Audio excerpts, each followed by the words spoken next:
Holland کے ارضیاتی تحقیق کے ادارے solar system geometry service (SSGS) نے پاکستانی صوبے بلوچستان میں چمن فالٹ لائن پر ایک طاقتور زلزلے کی پیشن گوئی کی ہے۔ SSGS نے سطح سمندر کے قریب ماحولیاتی برقی چارج میں اتار چڑھاؤ کی بنیاد پر یہ نتیجہ اخذ کیا ہے۔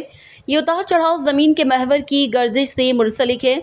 SSGS اپنی تحقیقات کے مطابق اس خطے کی نشاندہی کرتا ہے جہاں 1 سے 9 دن کے دوران زلزلہ محسوس کیا جا سکتا ہے۔ یہ دعوے گو کہ ابتدائی طور پر سماجی رابطے کی ویب سائٹ ایکس پر کیے جا رہے تھے، لیکن جب SSGS کے سیسمولوجسٹ فرینک ہوگریبٹس نے جب اس دعوے کی تائید کی تو اس کو اہمیت حاصل ہو گئی۔ ماضی میں ہوگریبٹس کی گئی پیشن گوئیاں درست ثابت ہو چکی ہیں۔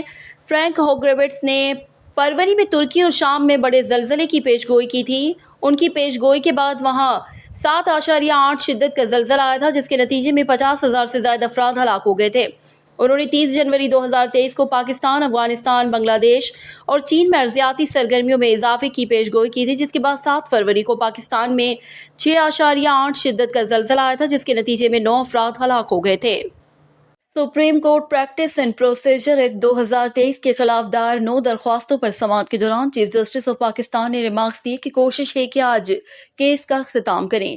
Chief justice of Pakistan justice Qazi Faez Isa کی جانب سے تشکیل کردہ full court bench supreme court practice and procedure act 2023 کے خلاف دائر 9 درخواستوں پر سماعت کر رہا ہے، جسے براہ راست نشر کیا جا رہا ہے۔ چیف جسٹس قاضی فائز عیسیٰ کی سربراہی میں سپریم کورٹ کے 15 رکنی فل کورٹ بینچ میں جسٹس سردار طارق مسعود، جسٹس اعجاز الحسن، جسٹس سید منصور علی شاہ، جسٹس منیب اختر، جسٹس یحییٰ افریدی، جسٹس امین الدین خان، جسٹس سید مظاہر علی اکبر نقوی، جسٹس جمال خان مندوخیل، جسٹس محمد علی مظہر، جسٹس عائشہ اے ملک، جسٹس اطہر من اللہ، جسٹس سید حسن اظہر رضوی، جسٹس شاہد وحید اور جسٹس مسرت ہلالی شامل ہیں۔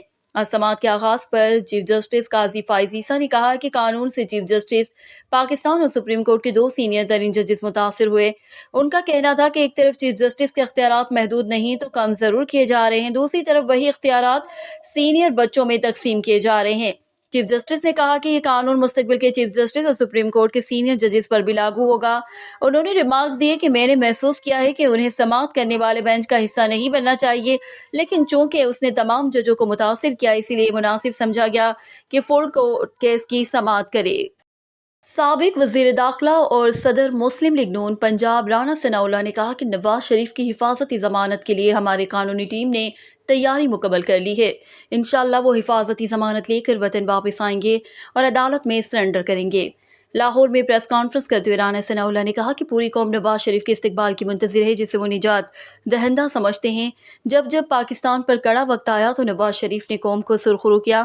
انہوں نے کہا کہ اگر نئے پاکستان کا تجربہ نہ کیا جاتا تو 2022 تک پاکستان میں سی پیک مکمل ہو چکا ہوتا اور پاکستان ترقی یافتہ ممالک اور G20 ممالک کی فہرست میں آ چکا ہوتا۔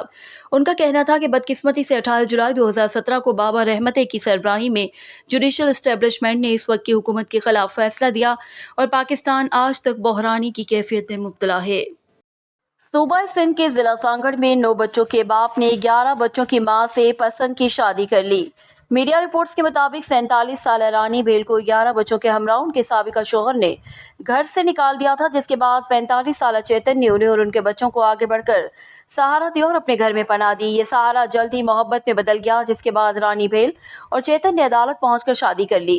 میڈیا پر نواب شاہ کے جول کی رہائشی رانی بھیل اور چیتن نامی شخص کی ویڈیو شیئر کی گئی، جس میں انہوں نے شادی کے بعد جام صاحب پریس کلب میں اعلیٰ حکام سے تحفظ کا مطالبہ کیا۔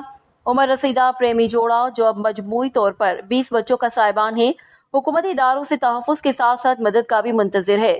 جوڑے نے پریس کلب جام صاحب میں میڈیا سے بات چیت کرتے ہوئے کہا کہ انہوں نے اپنے ہوش و حواس اور رضامندی سے شادی کی ہے۔ اب انہیں رانی کے سابقہ شوہر رامو بھیل اور ان کے رشتہ دار جان سے مارنے کی دھمکیاں دے رہے ہیں۔ دوسری جانب رانی نے دہائی دیتے ہوئے کہا کہ اس کا سابقہ شوہر رامو اسے تشدد کا نشانہ بناتا تھا اور اس نے گھر سے بھی نکال دیا تھا۔